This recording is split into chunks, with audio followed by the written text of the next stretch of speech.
Trap Talk Reptile Network, coolest reptile network in the world, and we have a little knowledge. Dangerous with Chad Brown. What's up, Chad? What's happening, MJ? Happy Saturday to you, my friend. Happy Saturday, and I am happy to see what's about to happen with you in this network. What's going on? Well, while my background's not quite as cool as yours because I'm in a hotel in Madison, Wisconsin. You're always moving around, bro, for sure. Yeah, I've got Oregon, Wisconsin later today. I'm on the national radio call for that, so I don't have all my reptiles behind me. But yeah, man, you and we've been talking about something for quite a while, and I'm happy we're finally able to make this happen. So obviously, Trap Talk is the premier podcast place for reptiles. So if I wanted to launch a reptile podcast, do I go out on my own or do I go with somebody who's already got a great audience and knows what he's doing? So that's exactly what I've done. I've hooked up with you, MJ, and we are going to launch the A Little Knowledge is Dangerous podcast right here on this network. So there's obviously a tremendous reptile social media podcasting thing happening in various places. But me being a bit of an old timer, I'm 54 years old, and I know a lot of the guys who are 20 years older than me. I thought it'd be interesting to bring some of those conversations to these folks who are consuming all this reptile social media stuff currently, who may not know about some of these folks who are the pioneers that which we stand upon all their shoulders. So that's kind of it in a nutshell is me, my reptile experience, my reptile knowledge. Of course, I'll maybe do a little Ship Your Reptiles talk in there, just a little bit from time to time. But also bringing these folks who may not be social media savvy, some of these older folks who may not always come out from their reptile caves from time to time, but bring those conversations forward so the youth of today can understand where this all comes from. And Chad, one of the things I want people to realize is like how thick your history is with reptiles. Like you said it on the show plenty of times. It goes back to you being a kid, but like as your career grew in the NFL, you grew this as well. Like it's always been a part of your life. So with that being said, like you have a lot of attachment to some of these pioneers. Do you feel like the relationships that you have with a lot of these older pioneers is the reason why you get them on the show? Because I've struck out a lot to try to get a lot of these older guys on. And, you know, I feel like there's a crazy trust or a bond that you need with them for them to feel comfortable to come out and want to speak to you on here. Well, I think there's, the scrutiny of the reptile world is always interesting because obviously some of these, long established businesses, some of these large, massive companies that supply the big box stores, Petco's and PetSmarts, they've actually had people, get hired as employees who are, double agents for PETA and stuff like that. So there's a general distrust. And the more some of these folks let people in, they figure something negative could happen. But obviously I have a long-standing relationship with Tracy Barker.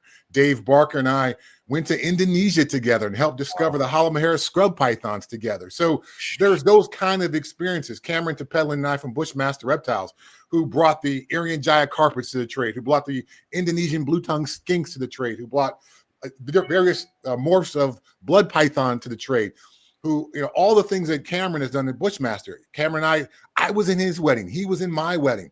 Wow. So there's a lot of folks like that who I've got a long history with, who I'm comfortable saying they will be able to be on the podcast, and they'll be comfortable enough with me where they can feel like they're going to be able to tell their story without some kind of negative pushback or blowback.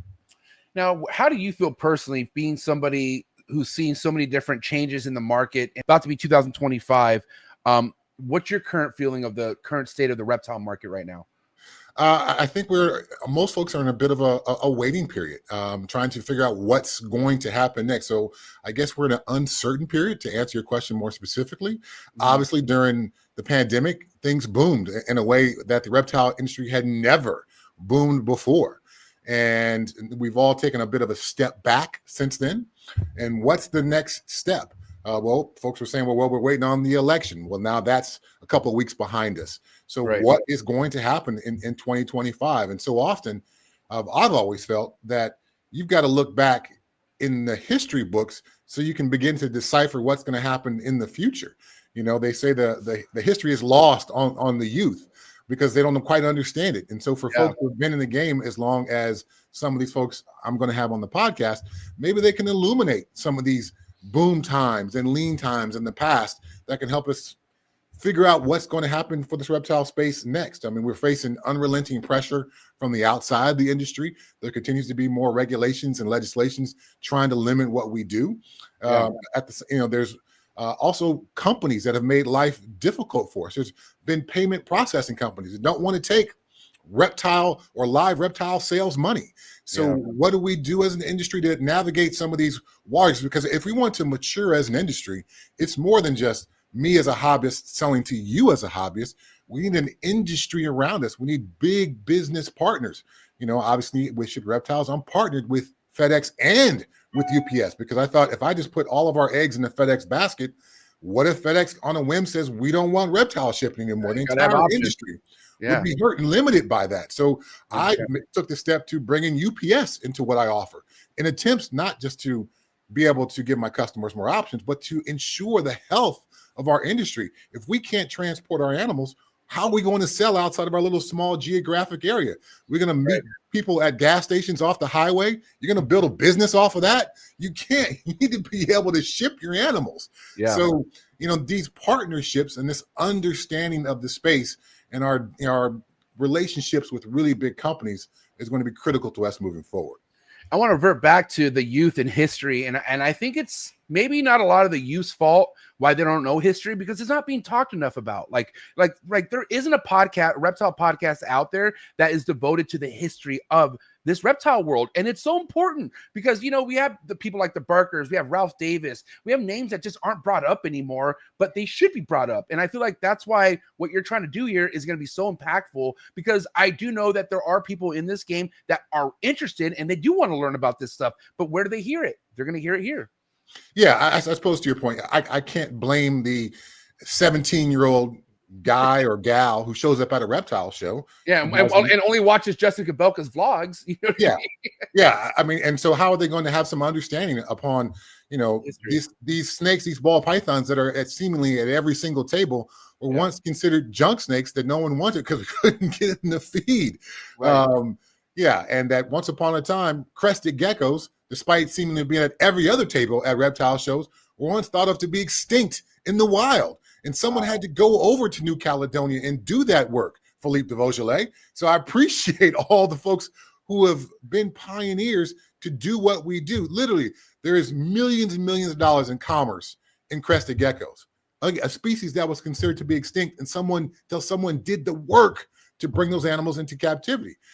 These pioneers, literally, they are responsible for billions and billions of dollars of industry, yet their names are forgotten or overlooked, and their hard work, particularly dealing with some of the legislative things or dealing with some of the paperwork things or dealing with fish and wildlife or the crazy adventures, literally life-threatening adventures they had to go on to bring back some of these animals that we now consider staples in the reptile world. It's a pretty fascinating journey that I plan on taking all these folks who watch Trap Talk along with me as we talk to these pioneers and really these major players in the industry. I don't know about you, Chad. I'm sure you do because you've been to Indonesia. But man, people who devote their lives into going into the wild, like they sacrifice so much. Like it's not an easy trip. Like they're going through some crazy stuff just to get to the thick of what they need to get get these studies done. It's crazy. The travel, I mean, obviously, jungle, remote travel, exotic travel is a no joke experience in itself. And then, by the way, you're probably going to encounter some kind of fly that lays its eggs within you. So you'll be fighting parasites for the next 6 months when you get back. I mean, all these kind of stories. And obviously the folks you encounter in the middle of the jungle, they're not always happy to see you. And there's not necessarily law enforcement around. So they want to take the law into their own hands. So I'm sure there will be tons of harrowing tales of death-defying adventures in the jungle. There'll be some pretty scary tales of lots of doctor visits follow up from some kind of injury or wound or infection or parasite along his exotic travels. And then some of the headaches of just dealing with some of the folks who, either knowingly or unknowingly try to limit and stop what we do. I'm sure all these folks will come on when they've brought in some of these pioneering founding animals from the wild. it wasn't just an easy process of them going on their computer and filling out a form and suddenly the animal shows up at their door. Yeah. The months of paperwork and time and negotiation to make that happen.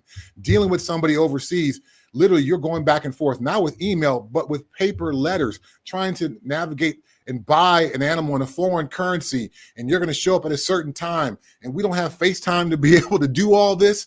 So I'm looking forward to bringing, again, these tales, these incredible stories, these incredible ventures to the Trap Talk viewers. So let's topic this real quick. Obviously we can't blame the youth that they don't know the history, but what about the youth that think they know it all? And I was one of those. Okay, I was definitely in my younger 20s, thought I figured out life. I've been through it all, but that's not the case. So what do we have to say to somebody in their youth who thinks they don't need to know the history? Like, why is this important to know history? Well, that's why I titled this podcast what I've titled it. A little knowledge is dangerous, because if we think we have all the knowledge, and in fact we only have a little bit of it, we're misinformed, and we are going to be continually misled.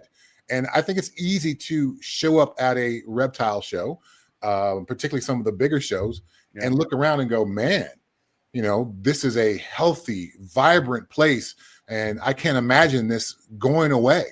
But again, there are forces outside of the reptile space who are actively trying to bring us down. And if you don't understand some of the origins and where we come from and how hard fought this journey has been to be where the reptile industry is, then you could take that for granted. And you may not be willing to donate to USARK or get involved in some of those kind of things that protect the health of the industry. You may be more willing to take your animal out in public in a way that sheds a negative light on the reptile space, not recognizing there are literally folks in legislatures and towns and cities around the country who are looking to take away your rights to keep that reptile. And if you go out in public and you scare people with it, you're actually a part of the negative light on the reptile space, not a positive light. So this is where that title comes from. And so it's about the youth, but it's also about some of these folks who are working with these animals who may have such a deep understanding and passion for that particular species, but don't understand where it came from and how some of the old timers figured out the formulas to breeding that, the trial and error, bringing these animals into captivity and learning about new diseases and parasites that had never been seen in the reptile space. How do I cure this so I can establish these animals so one day maybe I can breed them? And now 20, 30 years later, they're literally produced by the tens of thousands every single year. But that story from 30 years ago of how it took somebody all this time to establish this species in captivity, get them healthy enough to be able to breed, to produce those first founding animals. Should anyone be panicking right now with the amount of people leaving the hobby? Like, would you say that's kind of a normal thing for people to come and go? Because quite a bit of people have sold their collection this year. All right, it's obvious. You still got people dropping, I want to say weekly. I see someone new dropping, but is that something common? Like, do you feel like that's part of what we do? People are going to come and go and it's nothing to really freak out about? Okay. I played professional football. Yeah. And for a long time, 15 years. Yeah. And I started playing football when I was 6 years old. Started playing Pop Warner football. So I played that all the way up until high school. So a lot of the kids I played Pop Warner football with, when I got to high school, those kids dropped off. It wasn't for them. They didn't. Yeah. And when I say they didn't have what it takes, I don't mean that in a negative way, because not everybody's built for the game. Not everybody's willing to endure the pain, has the size or the physical requirements or the money or the time and the space. There's lots of reasons why those kids who I played with in Pop Warner didn't go on and play high school football. And it wasn't because they were scared or something like that. There's lots of reasons why. But that same thing happened after high school when I went to college. I played at a high school that was very successful in Southern California. We won 32 games in a row. A lot of my teammates actually ended up in the NFL. But of those 35 guys that were on my high school team my senior year, 5 of us got scholarships. Yeah. So from those 5 guys who left my high school, got college scholarships, only 2 or 3 of us played in the NFL. Now, and that's an incredible percentage. Most high schools don't have anybody like that.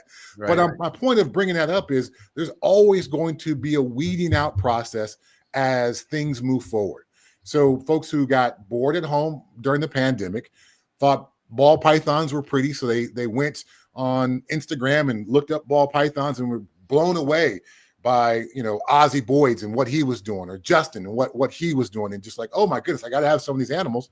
Well, then 4 or 5 years later, yeah, you're actually picking up shit with your hands sometimes. When you're sexing your babies, well, you may get bit 50 times in one day. It's a bite from a baby. It's not so bad, but this is not necessarily what they signed up for. Right. So either they don't have the true passion that they thought they had, that have kept me in the game for 30 plus years, that have kept you in the game as long as you have been.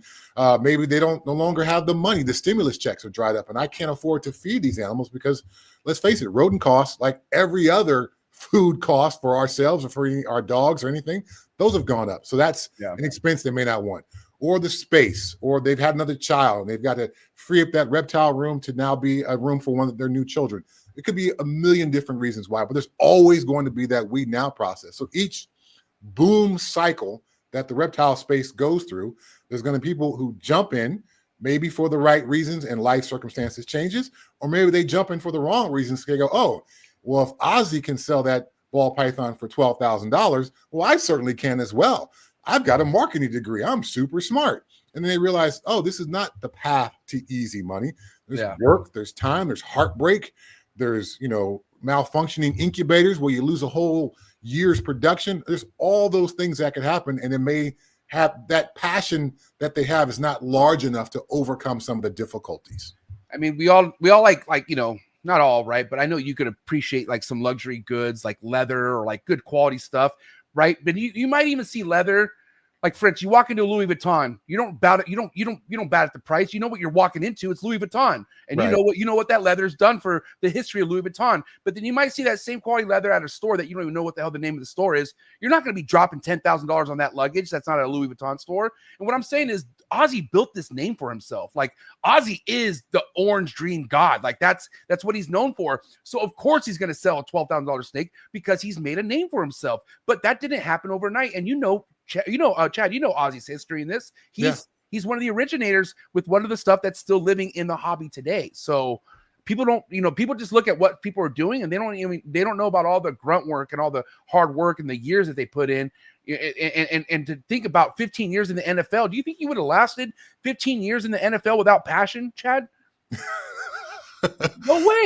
I laugh because it's just so ridiculous on his face. I mean, anybody who's ever played football, you're going to be hot during the summer when you're training. You're going to be cold in the winter playing games. Yeah. You're going to bleed. You're going to cry. You're going to cry. I mean, these are all the list of negatives that are just going to test you is just so deeply long. It's impossible to list them all here. Right.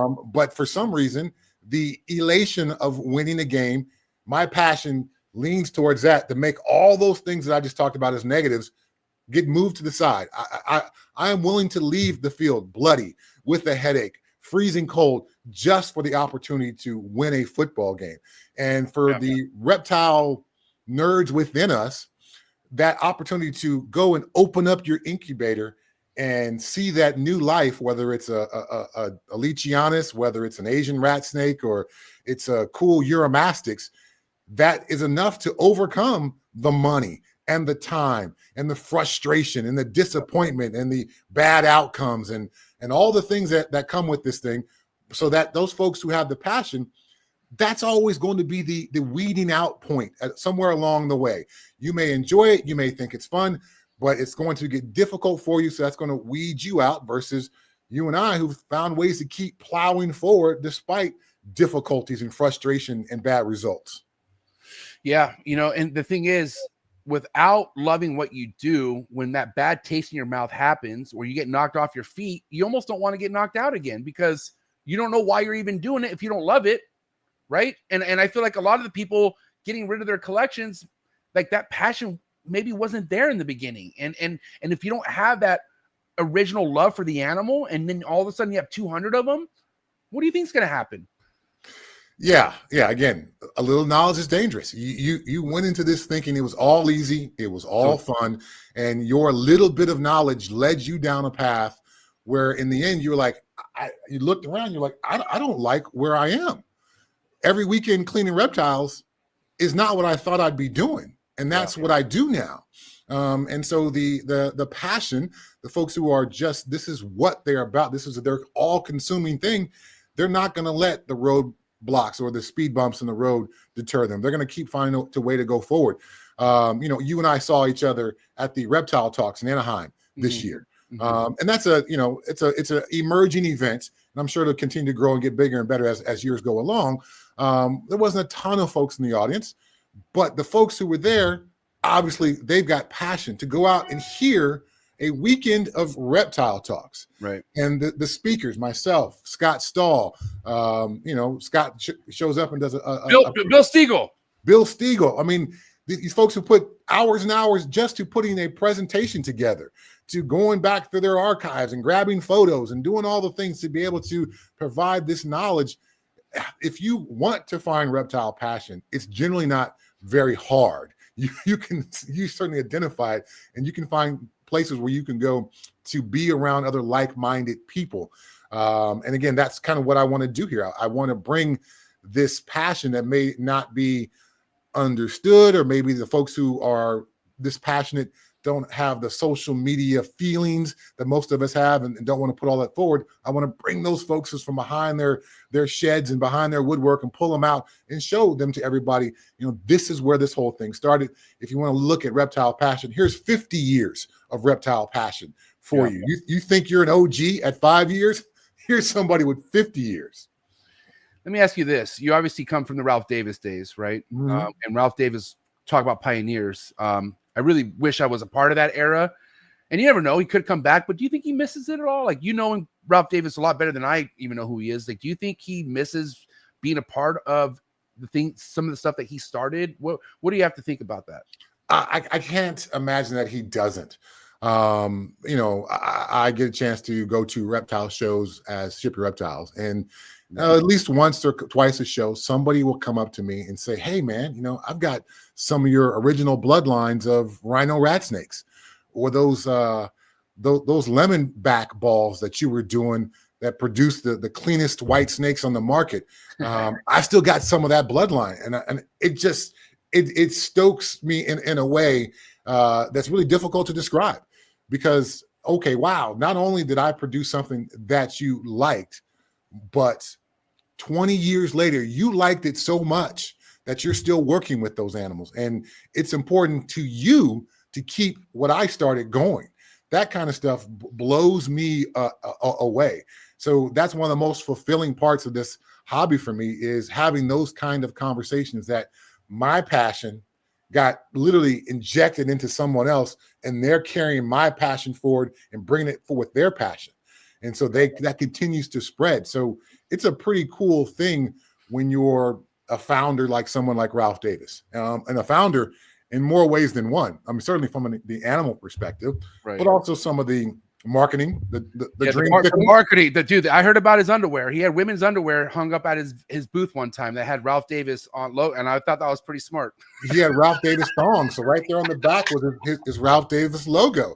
Folks were getting Ralph Davis tattoos. Yeah, I saw that. So he was a pioneer with some of the animals, some of the marketing, the dreamsicle stuff. Yeah. And then when he was doing his clutches, I think he was the first one to have kind of a clutch section on his website where he would list all the clutches and photograph, not every time because some of the projects were secret, but 95% of his clutches were published. So then as a up and coming breeder to look and go, okay, he's getting 8 egg clutches. And when he's working with this particular gene, this is what that gene combination looks like. So it became almost an informative ball python Bible of sorts of, what do I want to work with? What don't I want to work with? What's Ralph doing? What did Ralph hatch today? So it was such a brand new novel time. And he was literally at the crest of the wave for that phase of the ball python world. Yep. And what's crazy about the passion we talk about, like, think about the people you were speaking about, like, Cameron being in your wedding, and then you going with the Barkers to Indonesia. That passion connected you to all these people. Like, that's another beautiful thing about what we do, is the love you have for the animals will lead you to some of the best people you ever meet in this world. Oh, absolutely. Absolutely. Like, Chad, And I met you. Chad, I tell you this every time I see you. I remember seeing you play at San Diego Jack Murphy Stadium. Okay. yep. You're on the Jumbotron. And my dad's like, Mijo, look, that's a snake guy. He likes snakes. And I was like, does he? And I saw you on ESPN where they did the display on all your Burmeses. Oh, dude, I'm getting like the hair stand up on my arm thinking about it. But like, I take that to my grave, bro. And then to now have you be a part of the reptile world that I am doing for my, this is like full circle for me. Like, this is crazy. And it's all because of the love of the reptiles. Yeah. It's I've got these, different segments of my life that really, don't overlap. I mean, the football space and the reptile space, I mean, there's a tiny little bit of overlap there because there are some football guys who have reptiles, and certainly some reptile fans who enjoy football, and there's some former players in it as well. But it's a tiny overlap. But I've got these weird worlds. So like when my kids are grown now. My daughter's 28, my son's 25. Wow. But I'll tell them some story or where I'm going or something, or who I'm going to see, and they just kind of shrug their shoulders at it because that's the world they grew up in. But yeah, of course I'm going to go to dinner with the general manager of the Tennessee Titans because that's my friend. Yeah. Of course I'm going to go up to Boulder and see Cameron from Bushmaster Reptiles, who I've traveled the world with, and who's one of the leading reptile importers from Indonesia over the last couple of decades. Of course, one of my high school friends who I went to high school with is a Yoruba priest and goes back and forth to Africa 6 times a year and has his own congregation in Africa. So I've got these weird sets of friends that make life interesting and unique. And the reptile space is filled with that. There's I mean, okay, so you just talked about your dad calling you Mijo. So clearly there's this Latin thing behind you. I'm a Southern California guy, so I grew up with Latin. You know what that is. Yeah, you know it. yeah, with a lot of Latin friends. Right. But then, at the same time, I've got friends who worked at the National Zoo. I've got old guys who I would visit when I was going to South Texas to hunt gray banded king snakes. Guys like Bob Ross, Buzz Ross, who's, rest in peace, giant beard, had a peccary for a pet in his yard in Texas. How do you go from the Latin kid in California to the guy who works at the National Zoo in DC to a guy who keeps a peccary as a pet in South Texas? And these are all my friends, and these are all part of my database. It couldn't happen any other place but in the reptile world. Right. Yep, and that's a fact. We're gonna wrap things up because we're keeping these 30 minutes here, right? Is that the game plan, right, Chad? Yep. Mm-hmm. So we're talking these names that have not been on any podcasts. Ralph Davis, the Barkers. Are you telling us that you feel confident getting these guys on the show? Absolutely, I do. Wow. There's going to be, I'm sure, some reluctance, but I think the established relationships, the decades history, will be enough to make all that happen. And when folks are shy or maybe media avoidant, doesn't mean that they don't have a story to tell. Right. And it doesn't mean that they don't want to tell their story. They want to tell it to the right person. They want to tell it to somebody who they're comfortable with. Yes. So that's going to be my role in here, is to lean upon those relationships and get these folks who I know have tremendous stories. I mean, imagine sitting in a car in Indonesia. So this was back in 1993. So I didn't have my phone with me in the back seat to be scrolling Instagram. I'm in the back of the car for 8 hours with Cameron Tepedlin and Dave Barker. So Dave is telling zoo stories from the Fort Worth Zoo and all the amazing things they used to do. Oh, wow. And Cameron's telling stories about all his amazing travels to China to bring back mandarin rat snakes and Mollendorffi rat snakes, right, and into Africa and into Indonesia and all the amazing places that he's been. And then, at this point in my life, all I've got is football stories, but I'm giving them football stories. So it was 8 hours of amazing storytelling. So I know all these folks who I'll get a chance to sit down with are going to be loaded with amazing stories and great tales that will entertain us. But again, as a point to the title of the podcast, give us some knowledge and some education, because we all could use a little bit more of that right now. I just don't know who else could. I just don't know who would say no to you. Also, I don't know. you're Chad Brown. I don't think anyone's gonna say no to you personally. Well, I'm sure I'll hear some no's along the way, but I've got a way to be persistent. So there you go.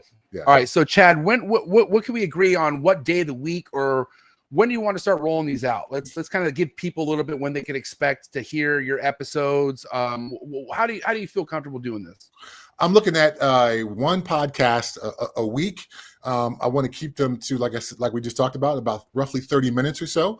If one of the conversations goes longer, we'll break it up into a two-parter. If we've got somebody who's got so much to say.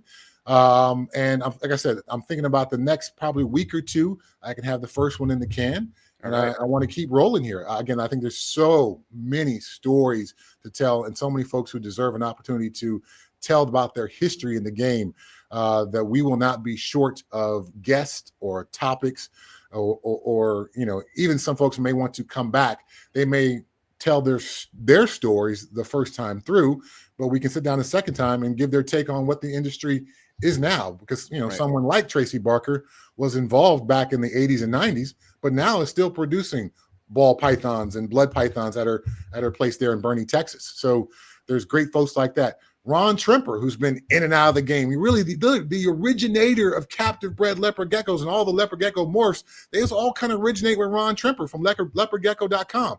I know Julie Bergman owns leopardgecko.com and she works with Ron's genetics.